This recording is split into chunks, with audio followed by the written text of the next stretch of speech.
So good morning all dear friends. Now today we will discuss unit number 2 part A, S block elements. Okay.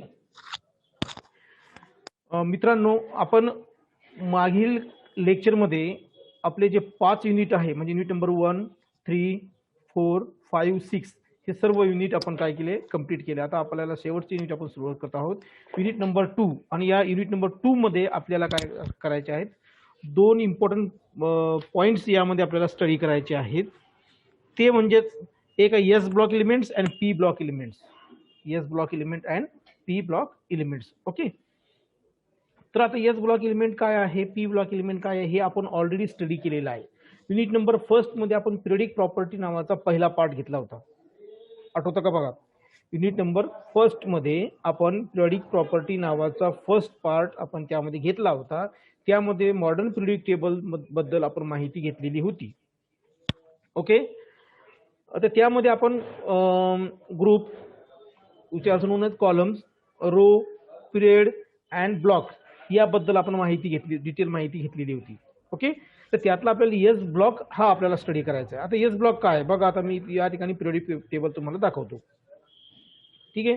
आता या periodic टेबलमध्ये आपल्याला माहिती आहे की periodic table consist of 4 block, 4 block आहेत. उदाहरणार्थ बघा, हा इथे दिसतो एक S block, P block, D block आणि हा खालचा हा एफ ब्लॉक, असे 4 ब्लॉक्स आहेत. ओके. तर हा जो दिसतो या ठिकाणी, हा एवढा जो ब्लॉक आहे, हा या पिरियडिक टेबलचा हा आहे एस ब्लॉक. या ब्लॉक बद्दल आम्हाला माहिती शिकायची, या ब्लॉक मधले जे एलिमेंट्स आहे याची आपल्याला माहिती या ठिकाणी घ्यायची आहे. क्लिअर. ओके. आता मग ही ब्लॉक कशी, एलिमेंटची ब्लॉक पोझिशन कशी ठरवायची, एलिमेंटची ब्लॉक पोझिशन कशा पद्धतीने ठरवायची आपल्याला हे बघायचं आहे यामध्ये. ओके. तर त्यासाठी बघा, आता आपण या ठिकाणी सुरुवातीचा जो आपण बघितलेला युनिट त्यामधलाच हा पहिला पार्ट आपण यामध्ये स्टडी करतोय थोडासा, की जे ब्लॉक आहेत एस पी डी एफ, हे जे 4 ब्लॉक आहेत हे ब्लॉक कसे पडले. तर आता हा जो पिरियडिक टेबल आहे, या पिरियडिक टेबलमध्ये जे एलिमेंट्स आहेत हे काय केलं म्हणजे टोटल पिरियडिक टेबल 4 ब्लॉक मध्ये डिवाइड केलेलं आहे. ते जे ब्लॉक्स आहेत त्याचे ते आहेत D and F block elements. Okay. तर त्यातलं आपण आता घेणार आहोत S block elements. So first of all what is block of elements. आता बघा, आणि त्याची ब्लॉकची पोझिशन कशी ठरवायची ते एक्झाम्पल घेतलं आपण या ठिकाणी सोडियम एलिमेंटचं. कन्सिडर करा सोडियम एलिमेंट. आता सोडियम एलिमेंटचा ॲटॉमिक नंबर किती आहे आपल्या सगळ्यांना माहिती आहे. सोडियम हा जो मूलद्रव्य आहे याचा ॲटॉमिक नंबर आहे 11. किती आहे? 11 हा त्याचा ॲटॉमिक नंबर आहे. ठीक आहे. मग त्याचं इलेक्ट्रॉनिक कॉन्फिगरेशन जर आपण बघितलं तर त्याच्या इलेक्ट्रॉनिक कॉन्फिगरेशन मध्ये आता तुम्ही 8, 9, 10 किंवा 11 आणि 12 या स्टँडर्डमध्ये म्हणजे 11वीत 12वीत किंवा 8, 9, 10 मध्ये तुम्ही दोन महत्त्वाच्या गोष्टी आपण शिकलेल्या आहोत की एलिमेंट जे आहेत हर्न्स रूल, पॉल्स एक्सक्लूड प्रिन्सिपल्स आणि अबाउस प्रिन्सिपल, हे 3 महत्त्वाचे पॉइंट्स आपण शिकलेले आहेत. इलेक्ट्रॉनिक कॉन्फिगरेशन कसं करायचं, काय करायचं, यासाठी हे 3 रूल महत्त्वाचे आपण स्टडी केलेले आहेत. कोणकोणते?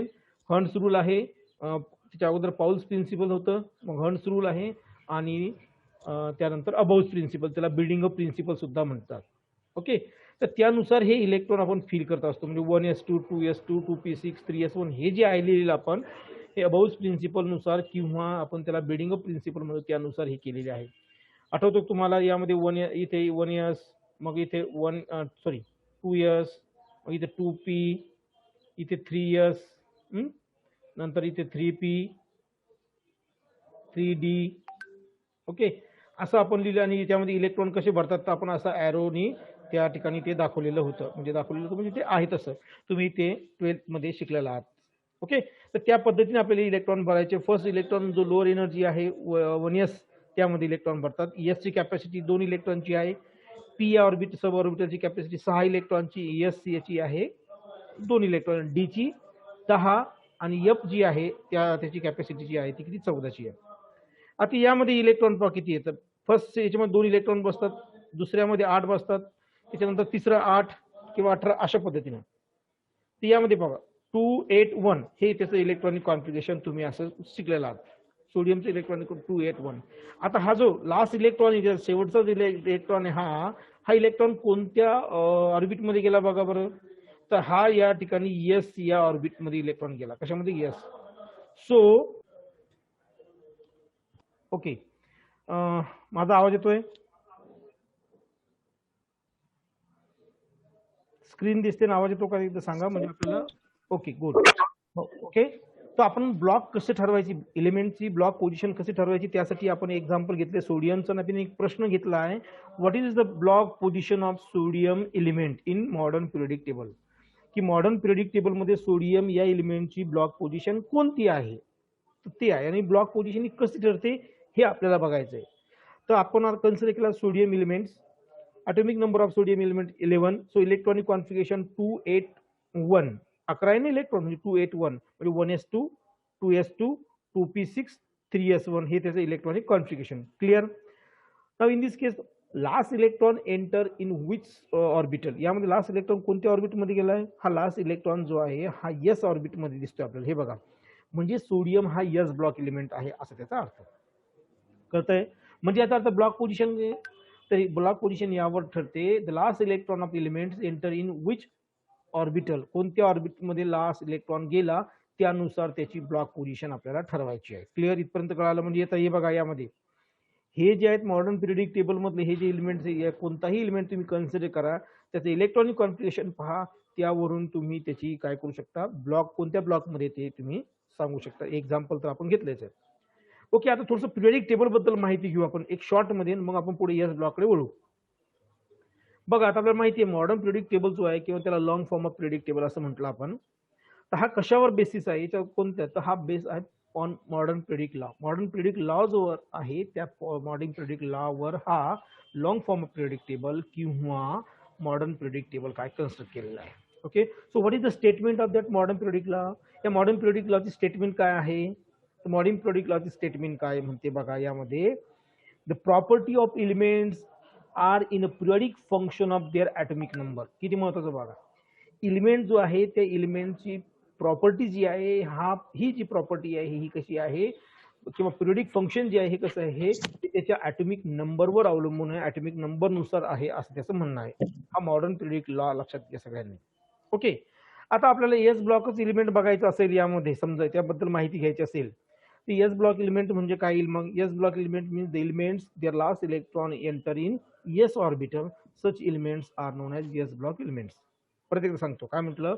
The elements their last electron, शेवटचा electron enter in S orbital, such elements is called as किंवा are known as s block elements. कळते सगळ्यांना? म्हणजे असे एलिमेंट की त्याचा शेवटचा इलेक्ट्रॉन, ऐकून घ्या, शेवटचा इलेक्ट्रॉन हा एस या ऑर्बिट मध्ये गेला असेल तर तो जो आहे तो एलिमेंट हा काय, किंवा तसे एलिमेंट जे काय एस ब्लॉक एलिमेंट्स आहे. ओके, आणि एस ब्लॉक एलिमेंट्स मध्ये मग काय पडतं, त्यामध्ये दोन ग्रुप येतात, दोन कॉलम येतात.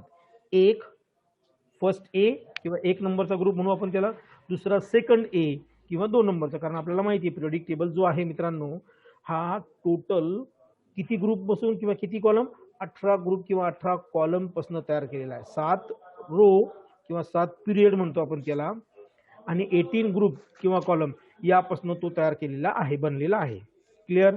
ओके, तर त्यापैकी जो 18 आहेत ना, त्या 18ला पूर्ण डिवाइड केलेलं आहे, ए आणि बी या ग्रुपमध्ये पाडलेलं आहे त्याला. ओके, ए बी ग्रुपमध्ये त्याला डिवाइड केलं आहे. तर फर्स्ट ए आणि सेकंड ए हा जो आहे, म्हणजे ग्रुप नंबर 1 आणि 2 हे जे आहेत ही एस ब्लॉक एलिमेंट्स आहेत. हा एस ब्लॉक येतोय. ओके, म्हणजे या ठिकाणी बघा हा जो दिसतोय ना, हा एवढा बघा, फर्स्ट ए आणि सेकंड ए म्हणजे ग्रुप नंबर 1 आणि 2 हा जो आहे, हे दोन कॉलम, हे दोन ग्रुप, हे काय आहे, एस ब्लॉक असणार आहे. त्याच्या पुढचा जो असते तो डी ब्लॉक, त्याच्या पुढे जो आहे हा पी ब्लॉक असा आहे. आता एक जनरल प्रश्न समजा आपल्याला या ठिकाणी पडू शकतो. कोणता प्रश्न पडेल आपल्याला या ठिकाणी, की सर यामध्ये आता आपण हे जर बघितलं, बघा हा पिरियडिक टेबल तुमच्या समोर आहे, तुम्ही जर पिरियडिक टेबल बघितलं, एस ब्लॉक मध्ये किती येत आहेत, 1 आणि 2च कॉलम आहे. पण आता आपण हा डी ब्लॉक जर घेतला, आपण या डी ब्लॉक मध्ये जवळपास 10 कॉलम येतात डी ब्लॉक मध्ये. त्याच्यानंतर पी ब्लॉक घेतला आपण, पी ब्लॉक मध्ये हे किती येतात, 6 येतात. मग असं का, या एस ब्लॉक मध्ये 2च काय आहे? तर याचं कारण काय आहे बघा, लक्षात द्या. सगळ्यात महत्वाचं की आपण काय म्हटलं, last electron enter in which orbital, त्यानुसार त्याची पिरियडिक पोझिशन ठरते, ब्लॉक पोझिशन ठरते. Clear? what is the capacity of s orbital, what is the capacity of d orbital, what is the capacity of p orbital आपल्याला माहिती आहे. आताच आपण म्हटलं होतं की s ची कॅपॅसिटी ही 2 इलेक्ट्रॉन होल्ड करण्याची आहे. किती इलेक्ट्रॉन? 2 इलेक्ट्रॉन. s मध्ये 2च इलेक्ट्रॉन बसतात, डी मध्ये 10 इलेक्ट्रॉन बसतात, पी मध्ये 6 इलेक्ट्रॉन बसतात, एफ मध्ये 14 इलेक्ट्रॉन बसतात. मग किती सिंपल आहे बघा. आता महेश मस्के, महेशराव तुम्ही माईक म्यूट करा तुमचा. कॅमेऱ्याजवळ खाली माईक असतो मोबाईल मध्ये, कॅमेऱ्याजवळ खालच्या. तुम्ही आता कॅमेरा, हा गुड गुड ओके. तर बघा यामध्ये 2च कॉलम काय आहेत, तरी सिंपल आहे. समजा एस मध्ये 1 इलेक्ट्रॉन गेला, तो 1 कॉलम होईल. आणि परत एस मध्ये पुन्हा 1 इलेक्ट्रॉन आला, तर म्हणजे एस मध्ये 2 इलेक्ट्रॉन आले तर दुसरा कॉलम. एस मध्ये तिसरा इलेक्ट्रॉन येऊ शकतो का? नाही. का नाही? कारण एस ची कॅपॅसिटी ही 2 इलेक्ट्रॉनचीच आहे म्हणून. याचा अर्थ काय? याचा अर्थ असा की एस ब्लॉक हा 2 कॉलम पासूनच बनणार आहे किंवा 2 ग्रुप पासूनच बनणार आहे, कारण त्याची जास्तीत जास्त इलेक्ट्रॉन होल्ड करण्याची कॅपॅसिटी ही 2च आहे. क्लिअर? पण पी मध्ये आपण पी ची कॅपॅसिटी ही 6 इलेक्ट्रॉनची आहे. मग त्यात एक जरी इलेक्ट्रॉन असलेले एलिमेंट्स एस पी ब्लॉक येईल, 2 जरी इलेक्ट्रॉन असलेले पी ब्लॉक येईल, 3 6 पर्यंत. मला लक्षात, म्हणजे कारण कॅपॅसिटी 6 आहे, 6 पर्यंत. क्लिअर? मग असंच डी मध्ये 10, एफ मध्ये 14. क्लिअर कळलंय सगळ्यांना? म्हणून एस ब्लॉक मध्ये 2च कॉलम किंवा 2च ग्रुप आहे. ओके. आता एस ब्लॉक एलिमेंट म्हणजे काय आपण बघितलं. The element the last electron enter in S orbital such elements are called as S block element. The elements the last electron enter in S orbital, S atomic orbital, such elements are known as a S block element. Clear? S block element consists 2 group, first A group and second A group. First A group and second A group पासून हा बनलेला आहे. First A group आणि second A group म्हणजे group number 1 आणि group number 2. Okay. आणि what is the general electronic configuration किंवा व्हॅलेन्शियल configuration of that elements, तर ते आपल्याला माहिती आहे. बघा फर्स्ट ए असेल तर 1s2 आणि सेकंड असेल म्हणजे 1s2 in the sense ns2, आणि सेकंड मधले असेल, सेकंड ग्रुप घेतला आपण तर ns2. म्हणजे ns1 आणि ns2 हे त्याचं जनरल इलेक्ट्रॉनिक कॉन्फिगरेशन त्या फर्स्ट ए ग्रुप आणि सेकंड ए ग्रुपचं राहू शकतं. क्लिअर? मग आता या फर्स्ट ए ग्रुप मधील माहिती आपल्याला घ्यायची टोटल. आता आम्हाला कळालं एस ब्लॉक म्हणजे काय कळालं, त्यामध्ये कोणकोणते ग्रुप आहे आणि ते ग्रुप 2 आहे, तर मग 2च काय हे सुद्धा आम्हाला कळालं. According to capacity, electron holding capacity of that orbit, त्या ऑर्बिटची इलेक्ट्रॉन होल्डिंग कॅपॅसिटी 2चीच आहे बाबा हो, म्हणून त्या ठिकाणी 2च ग्रुप किंवा कॉलम येतील. क्लिअर? ओके. आता आपल्याला हे बघायचं आहे त्यामध्ये की फर्स्ट ए ग्रुप आणि सेकंड ग्रुप आपल्याला एक एक डिटेल मध्ये शिकायचं आहे. फर्स्ट ए ग्रुप मधील एलिमेंटची आपल्याला कंपेरेटिव्ह स्टडी करायची, सेकंड ए ग्रुप मधील एलिमेंटची आपल्याला कंपेरेटिव्ह स्टडी करायची. क्लिअर करते सगळ्यांना? ओके. आता फर्स्ट ए ग्रुप जर म्हटलं आपण, म्हणजे याची व्हॅलेन्स सेल इलेक्ट्रॉनिक कॉन्फिगरेशन जर बघितलं ती NES1 असणार आहे. म्हणजे त्याच्या व्हॅलेन्स सेलमध्ये संयोजक कक्षेमध्ये शेवटच्या कक्षेमध्ये ही एस असणार आहे, त्यामध्ये एकच इलेक्ट्रॉन असणार आहे, म्हणून तो फर्स्ट ए म्हटलं. सेकंड ए किंवा 2 नंबरचा जो ग्रुप आहे त्यामध्ये त्याचं व्हॅलेन्स सेल जे general valence shell electronic configuration असणार आहे ती NS2 असणार आहे, कारण त्यामध्ये काय आहे ती सेकंड आहे, म्हणजे त्यामध्ये 2 इलेक्ट्रॉन त्या एस मध्ये असणार आहे. तिसरा तर काही राहू शकतच नाही, म्हणून तिसरा कॉलम किंवा तिसरा ग्रुप यामध्ये नाहीच. क्लिअर? ओके. आता ते कोणकोणते एलिमेंट्स आहे बघा, इथे यादी सुद्धा दिलेली आहेत, आपण ते डिटेलमध्ये एक एक एलिमेंट्स घेणार आहोत.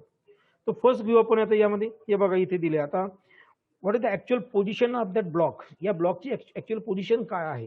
प्रिडिक्ट टेबल जो आपल्याकडे घेतला, आता हा बघा हा प्रिडिक्ट टेबलचा स्केच आहे. हा जो स्केच आहे मित्रांनो, हा बघा इथे ड्रॉ करतो मी परत एकदा. हा जो आहे ना, हा स्केच जो आहे हा प्रिडिक्ट टेबलचा स्केच, आणि खाली तुम्हाला माहिती आहे खाली परत एक काय असतं, एफ ब्लॉक असतो. ठीक आहे. सो तर हा जो आहे प्रिडिक्ट टेबलचा स्केच, यावरून आपल्याला काय दिसतंय की हे जे 2 दाखवलेले आपण, हा ॲरो दाखवला इथे 2, हा एक आणि हा एक, हे 2 कॉलम जे आहेत हे कोणते आहेत, फर्स्ट ए ग्रुप आणि सेकंड ए ग्रुप आहेत, म्हणजे एस ब्लॉक मधले आहेत. क्लिअर? मग हे कुठे दिसते आपल्याला, हे दिसते मला प्रिडिक्ट टेबल जो आहे या प्रिडिक्ट टेबलच्या एकदम लेफ्ट साईडला आहे. ही लेफ्ट साईड प्रिडिक्ट टेबलची आणि इकडची ही राईट साईड, बरोबर आहे की नाही. तर मग आपल्याला असं म्हणता येईल का एस ब्लॉक किंवा position of S block in modern predict table which is lie on the extreme left to the modern predictable किंवा on the left side of modern predictable. Modern प्रिडिक्टेबलच्या तो ब्लॉक हा लेफ्ट साईडला आहे. Clear? आणि आपल्याला diagram मध्ये सुद्धा ते दिसतंय. आता आपण काय करू, यामध्ये एका एका ब्लॉक एका ग्रुपची अभ्यास आपल्याला करायचा आहे. सो फर्स्ट घेऊ आपण यामध्ये. हे बघा ते डिटेल पुन्हा दिलंय तुम्हाला यामध्ये. एस ब्लॉक एलिमेंट्स हे कोणकोणते आहेत, हे एलिमेंट्स ते नाव दिले. हायड्रोजन फर्स्ट ग्रुपमध्ये, दुसरा lithium, sodium, potassium, rubidium, calcium आणि फ्रान्सियम, हे जे एलिमेंट्स आहेत ना, हे फर्स्ट ग्रुपमधले येईल. तसेच यामध्ये हे सेकंड ग्रुपमधले एलिमेंट दिले, बेरिलियम, मॅग्नेशियम, कॅल्शियम, फ्रान्सियम, नंतर बॅरियम आणि रेडियम, हे जे हे एलिमेंट्स आहेत सेकंड ग्रुपमधले. तर आपल्याला आता यामधला एक एक ग्रुप शिकायचा आहे, म्हणजे एस ब्लॉक एलिमेंट शिकायचं म्हणजे एक एक ग्रुप आपल्याला अभ्यास करायचा आहे. तर फर्स्ट घेऊ आपण आता comparative study of first A group element. पहिल्या ए ग्रुप एलिमेंटची आम्हाला काय करायची, कंपेरेटिव्ह स्टडी करायची. कंपेरेटिव्ह म्हणजे त्यातल्याच त्यात कंपॅरिझन करायचं आपल्याला. म्हणजे फर्स्ट ए ग्रुप मधल्याच एलिमेंट्स मध्ये आपल्याला काय करायचं, कंपॅरिझन करायचं. म्हणजे हायड्रोजन, लिथियम, सोडियम, पोटॅशियम हे जे आहेत ना, यामध्ये आपल्याला कम्पेअर करायचं की कोणता जास्त ऑक्सिडेशन स्टेट दाखवतो, कोणता कमी दाखवतो, आयनायझेशन पोटेन्शियल कोणाचे जास्त आहे, कोणाचं कमी आहे, हे जनरल आपल्याला बघायचं आहे. ठीक आहे, ती कंपेरेटिव्ह स्टडी आपल्याला करायची आहे. आपण फर्स्ट लेक्चरमध्ये फर्स्ट पेपर युनिटच्या आपण यामध्ये अशा प्रॉपर्टी घेतलेल्या होत्या बघा. पिरियडिक प्रॉपर्टी आपण स्टडी केलेल्या आहेत, जसं electronic conflict, ionization potential, oxidation state, electronegativity, electron affinity, reactivity, या गोष्टी आपण त्यामध्ये स्टडी केलेल्या आहेत. त्याच आपल्याला इथे आता एकदा या ग्रुपच्या अंतर्गत आपल्याला ते शिकायचे आहेत. Okay, so first part comparative study of first A group element. आणि सगळ्यांनी समजून घ्या व्यवस्थित. First A group element is also known as alkali metals. त्यालाच काय म्हणतात, अल्कली मेटल्स म्हणतात. पहिल्या ए ग्रुप एलिमेंटला अल्कली मेटल म्हणतात आणि दुसरा जो असतो त्याला अल्कलाइन अर्थ मेटल असं म्हणतात. ठीक आहे, तर हा अल्कली मेटल्स जे आहेत म्हणजे फर्स्ट ए ग्रुप एलिमेंट जो आहेत तर त्याची आपल्याला आता डिटेल स्टडी करायची आहे. मग आता ते कोणकोणते एलिमेंट्स बघा. फर्स्ट ए ग्रुप एलिमेंट मध्ये टोटल 7 एलिमेंट्स येतात. सर इथं 6 दिले आपण. ठीक आहे, तो हायड्रोजन जो आहे तो एक त्यामध्ये आपण कन्सिडर केलेला आहे, पण मुळात त्यात किती आहे, 7 आहे. हायड्रोजन वजा केला त्याला तर त्यामध्ये टोटल हे बाकीचे उरतात 6. त्याचाच आपल्याला कंप्लीट स्टडी करायचा आहे, म्हणून त्या ठिकाणी उल्लेख 6 केला आहे. पण टोटल येतात किती, ते 7. म्हणजे hydrogen, lithium, sodium, potassium, rubidium, calcium आणि फ्रान्सियम. ठीक आहे, तर याचे सिम्बॉल सुद्धा यामध्ये आपल्याला दिलेले आहे. ठीक आहे, आणि हे सगळे एलिमेंट्स आहेत हे कसे आहेत, रिॲक्टिव्ह एलिमेंट्स आहेत. हे कसे आहेत, क्वाईट रिॲक्टिव्ह. म्हणजे आता रिॲक्टिव्ह आहे तसे थोडेफार स्टेबलही आहेत, थोडेफार ते कसे आहेत, स्टेबली आहेत. पण हे जे elements as compare to the other elements हे कसे रिॲक्टिव्ह एलिमेंट्स आहेत. काय हे मेटल्स आहे, आणि मेटल जनरली आपल्याला माहिती आहे बरेचसे मेटल हे कसे रिॲक्टिव्ह कॅरेक्टर दाखवतात, कारण त्याच्याकडे एक अनपेअर इलेक्ट्रॉन असतो आणि metal have tendency to donate this electron, त्यामुळे ते रिॲक्टिव्हिटी दाखवतात. ओके, आणि याचं एक बेस्ट एक्झाम्पल आपल्याला माहिती आहे की सोडियम मेटल. तुम्ही हा 8वी 9वी 10वी मध्ये कुठेतरी प्रश्न होता की सोडियम मेटलला प्रयोगशाळेमध्ये केरोसिन मध्ये डीप करून का ठेवतात, असा प्रश्न होता. तर त्याचं कारणही तोच एक, तो हायली रिॲक्टिव्ह आहे. तो जर आपण असा एक्सपोज केला हवेमध्ये तर हवेमध्ये ऑक्सिजन सोबत त्याच्याबरोबर वॉटर सोबत जे वॉटर ड्रॉपलेट्स हवेत असतात मॉइश्चर त्याच्यासोबत तो रिॲक्ट होऊ शकतो, तो पेट घेऊ शकतो. म्हणून त्याला आपण केरोसिनमध्ये रॉकेलमध्ये बुडवून ठेवतो. ओके, म्हणजे काय थोडक्यात रिॲक्टिव्हिटी बद्दल आपल्याला बोलायचं. ओके, दुसरं these elements that means first a group is also known as also called as alkali metal. त्याला अल्कली मेटल सुद्धा म्हणतात, ते आपण मगाशी बघितलं. ओके, आणि हे जे एलिमेंट्स आहेत these elements are readily dissolved in water and to form hydroxide. बघा हे एलिमेंट जर पाण्यात टाकले आपण ते हायड्रॉक्साईड फॉर्म करतात आणि ऑक्सिजन सोबत रिॲक्ट केले तर हे ऑक्साईड फॉर्म करतात. ठीक आहे, मग हायड्रॉक्साईड जे आहेत यांनी फॉर्म केलेले ह्या स्ट्रॉंग अल्कली आहेत. म्हणजे कसं, उदाहरणार्थ सोडियम घेतला आपण पाण्यात टाकला, ठीक आहे, स्लोली आपण सोडियम मेटल पाण्यात डिझॉल्व्ह केला आपण, त्यामध्ये काय तयार होतं, सोडियम हायड्रॉक्साईड तयार होतं. काय तयार होतं, सोडियम हायड्रॉक्साईड तयार होतं. म्हणजे याचा अर्थ काय आहे, आणि तो सोडियम हायड्रॉक्साईड आपल्याला माहिती आहे हा स्ट्रॉंग अल्कली आहे. काय, तो स्ट्रॉंग अल्कली आहे. क्लिअर. ओके, म्हणून आपण त्याला अल्कलाइन मेटल असं म्हटलंय, म्हणजे अल्कली मेटल्स असं आपण त्याला म्हटलंय. क्लिअर. तर लास्ट एलिमेंट जो याच्यामधला आता या सिरीज मधला या ग्रुप मधला लास्ट एलिमेंट जो येतो FR, ओके, फ्रान्सियम, हा जो आहे याच्याबद्दल जर आपण विचार केला तर हा नॅचरली रिॲक्टिव्ह एलिमेंट्स आहे. कसा आहे, हा नॅचरली रेडिओएक्टिव्ह एलिमेंट्स आहे आणि त्याची डीके प्रोसेस ही कंटिन्यू काय असते, सुरू होते. म्हणजे डिकम्पोजिशन, म्हणजे तो जो एलिमेंट्स आहे त्याचं रेडिएशन त्याच्यामधून बाहेर पडत राहतं. म्हणजे तो हळूहळू त्याचं वेट, हळूहळू त्याचं मॉलिक्युलर वेट हे डिक्रीज होत राहतं, कमी कमी होत राहतं. ॲटॉमिक नंबर जो आहे तो मास नंबर जो आहे तो कमी कमी होत राहतो. ॲटॉमिक नंबर बदलतो म्हणजे एलिमेंट्स दुसरे डॉटर एलिमेंट्स त्यामध्ये काय होतात राहतात, फॉर्म होत राहतात. ओके, म्हणजे ते न्यूक्लिअर रिॲक्शन तो दाखवतो. थोडक्यात काय आहे, हा नॅचरली रेडिओ ऍक्टिव्ह आहे. Decay series and nuclear reaction तो काय करतो दाखवतो. हा महत्वाचा पार्ट. क्लिअर? ओके. आणि मग याचे जे आयसोटोप्स फॉर्म होतात या एलिमेंटचे, ते सगळे आयसोटोप्स जे आहेत त्याचे, याचा पिरियड जो असतो हा शॉर्ट पिरियड असतो. याचा पिरियड जो कसा आहे, हा शॉर्ट पिरियड आहे. त्याची लाईफ जी आहे ही शॉर्ट लाईफ आहे. त्या आयसोटोपची एक उदाहरण आपल्याला दिले त्यांनी. बघा, एक उदाहरण घ्या फ्रॅन्सियनचं, की त्याचा जो आयसोटोप्स आहे, आता या ठिकाणी तुम्हाला मी सांगतो. ओके, हा जो आहे 223 त्याचा मास असलेला. ओके, तर हा जो आहे हा कसा आहे, याचा पिरियडिक टेबल हा 22 मिनिटाचा आहे. पिरियडिक लाईफ जी याची ही लाईफ, हाफ लाईफ जी आहे ही किती आहे, 22 मिनिटाची त्याची ही हाफ लाईफ आहे. म्हणजे हे आयसोटोप सुद्धा कसे आहेत, रेडिओ ऍक्टिव्ह आहेत, याचा अर्थ असा. Okay, therefore it is not included in the study of alkali metals. म्हणून अल्कली मेटलचा अभ्यास करण्यामध्ये त्याचा सहभाग घेतलेला नाही. त्याला काय केलं, आपल्याला त्याला इन्क्लूड करायचं नाही त्याच्यामुळे. मग बाकीचे जे एलिमेंट्स आपल्याला ज्याचं valency electronic configuration no doubt याचंही असणारच आहे. NS1 हेही इलेक्ट्रॉनिक कॉन्फिगरेशन याचंही असणार आहे आणि त्याचं ते आहे म्हणून आपण तो ग्रुपमध्ये टाकलेला आहे. बरोबर, व्हॅलेन्सी इलेक्ट्रॉनिक कॉन्फिगरेशन याचंही NS1 म्हणजे 7S1 आहे म्हणून आपण त्याला त्या ग्रुपमध्ये केलंय. पण तो रेडिओ आहे, नॅचरल रेडिओ आहे आणि तो त्याचे आयसोटोप्स फॉर्म करतो ते सुद्धा रेडिओ आहे. त्याचा लाईफ पिरियड जो आहे तो शॉर्ट आहे, हाफ लाईफ पिरियड.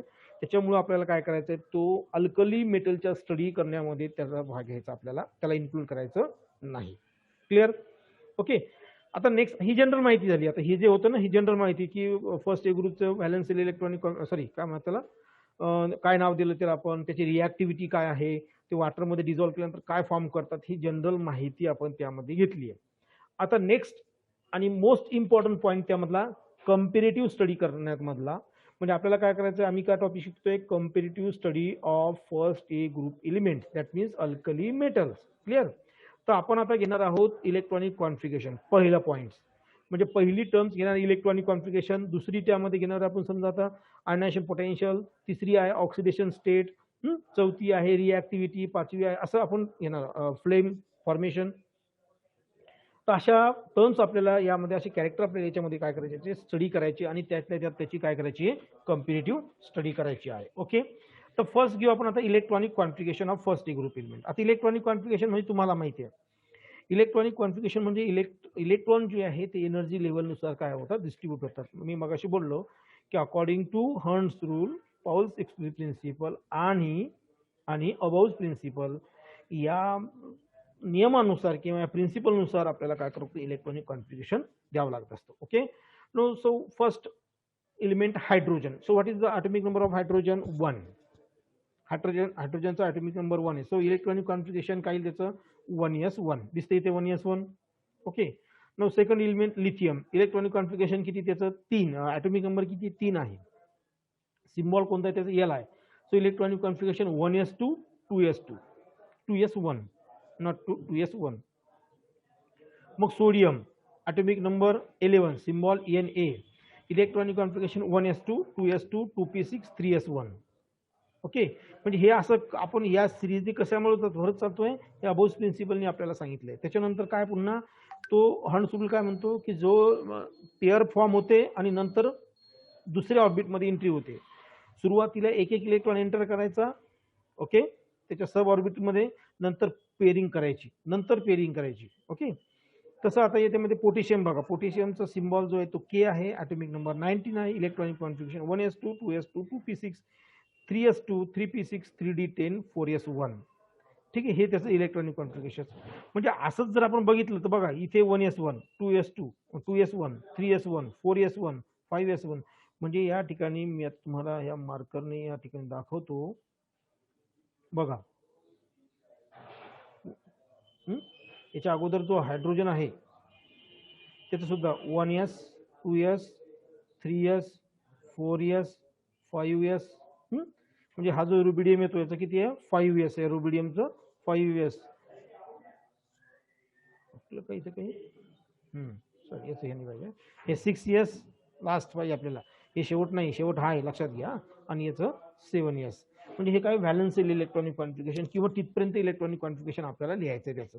ओके, या फ्रॅन्सियमचं सुद्धा ॲटॉमिक नंबर 87 असल्यामुळे ही फर्स्ट कक्षामध्ये 2 इलेक्ट्रॉन, दुसऱ्यामध्ये 8, तिसऱ्यामध्ये हे 18, चौथ्यामध्ये हे 32.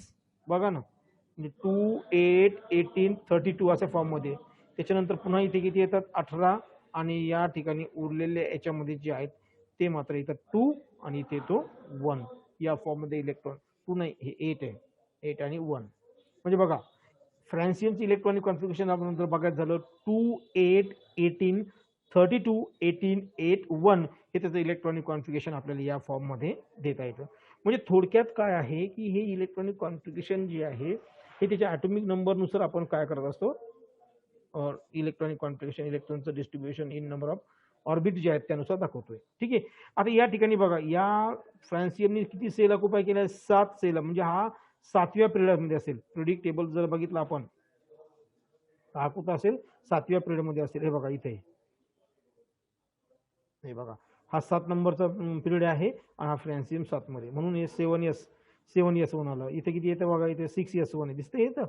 इथे किती 5s1, काय तो 5व्या ग्रुपमध्ये. हे सुद्धा तुम्हाला पिरियडिक पोझिशन कशी आहे हे सुद्धा आपण फर्स्ट युनिटच्या लेक्चरमध्ये घेतलेलं आहे.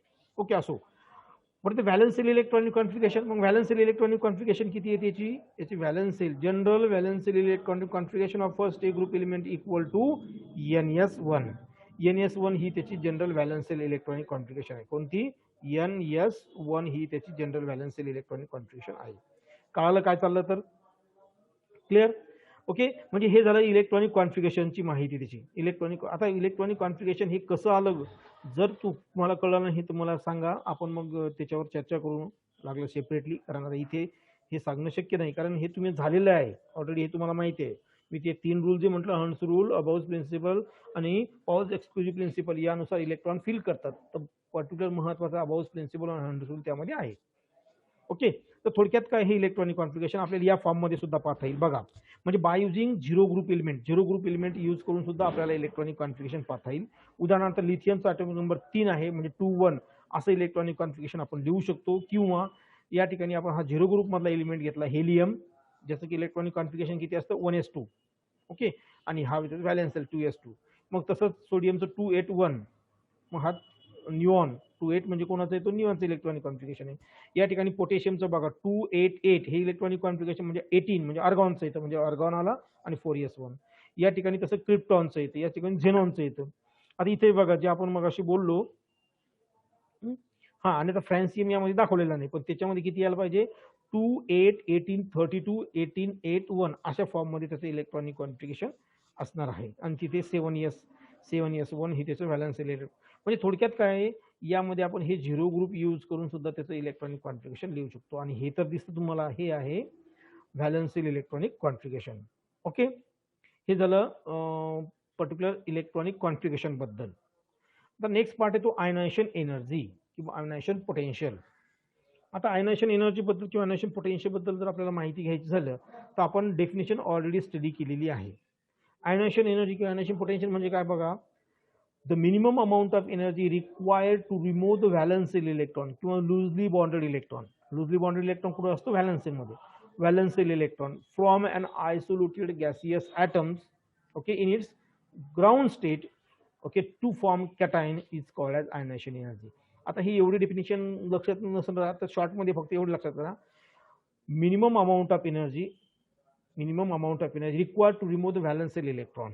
एवढं जरी तुम्ही लक्षात ठेवलं म्हणजेच काय की आपल्याला एक कमीत कमी अमाऊंट ऑफ एनर्जी कशासाठी, व्हॅलेन्शियल इलेक्ट्रॉन रिमूव्ह करण्यासाठी. कुठला, एखादा जो आयसोलेटेड तुम्ही ॲटम केलेला गॅसियस ॲटम जो आयसोलेट केला तो, आणि त्याची स्टेट कोणती असेल, ती एक्सायटेड स्टेट असेल का, नाही, मग ग्राउंड स्टेट असेल. म्हणजे एखादा आयसोलेट केलेला गॅसियस ॲटम कोणाचा, इलिमेंटचा, की जो इलिमेंट कुठे आहे, ग्राउंड स्टेटमध्ये आहे. ओके, अशा इलिमेंटच्या बाह्यतम कक्षेतील इलेक्ट्रॉनला रिमूव्ह करण्यासाठी लागणारी अमाऊंट ऑफ एनर्जी म्हणजेच काय, आयनायझेशन एनर्जी. आणि आता मला सांगा, आयनायझेशन झालं, इलेक्ट्रॉन रिमूव्ह झाला म्हणजे काय फॉर्म होणार आहे, कॅटायन. काय फॉर्म होत असतात, कॅटायन. नावातच दिलं आयोनायझेशन, म्हणजे आयॉन्स फॉर्म होतात. काय फॉर्म होतो, आयॉन्स फॉर्म होतो. तर पर्टिक्युलर इथं कोणता फॉर्म, आयॉन फॉर्म होतो, कॅटायन फॉर्म होतो. म्हणून याला काय नाव दिलं, यामध्ये आयोनायझेशन एनर्जी. ओके, यामध्ये म्हटलं म्हणून तो फॉर्म कॅटायन असं दिलंय. आयनायझेशन एनर्जी रिप्रेझेंट करतात आयनी किंवा कॅपिटल ईनी किंवा IE आयनायझेशन एनर्जी किंवा आयनायझेशन एनर्जी असो म्हणायचं आयनायझेशन पोटेन्शियल, त्याला आयनायझेशन पोटेन्शियल असं सुद्धा म्हणतात. आणि आयनायझेशन एनर्जी किंवा आयनायझेशन पोटेन्शियल हे कशाने एक्सप्रेस करतात, त्याचं युनिट काय आहे, इलेक्ट्रॉन व्होल्ट किंवा किलो जूल पर मोल हे त्याचं युनिट आहे. kg किलो जूल पर मोल किंवा EV stand for electron volt. Electron volt हे त्याचं काय आहे, युनिट आहे. आता इथे बघा दिले most loosely bounded electron must lie in outermost shell, माहिती आहे आपल्याला आउटर मोस्ट सेल मध्ये तो असणार आहे. हां बरं, आता हे जर बंद पडलं तर याची काही कनेक्ट करायची गरज नाही, ठीक आहे. कारण आता याच्या उर्वरित पार्ट जो आपण पुढच्या लेक्चरमध्ये घेणार आहोत तो असणार आहे आपला याच्यामध्ये ऑक्सिडेशन स्टेटचा पार्ट. ओके, आता हे पॉईंट्स दिलेले आहेत त्याच्यामध्ये. आपण आता आयोनायझेशन एनर्जी जर बघितली या आपल्या एलिमेंटच्या बाबतीत, आपल्या फर्स्ट ए ग्रुपच्या बाबतीत त्याच्यामध्ये, तर आपल्याला चांगल्या प्रकारे माहीत आहे. हे बघा या ठिकाणी दिसतंय सरळ सरळ आयोनायझेशन एनर्जी काय होत राहते, टॉप टू बॉटम डिक्रीज होत राहते. आणि हे ऑलरेडी आपण स्टडी केलेलं आहे, ऑलरेडी आपण हे बघितलं top to bottom ionization energy decrease होते. कशी होते काय होते ते आपण उद्याच्या लेक्चरमध्ये डिटेलमध्ये पाहूच, ठीक आहे.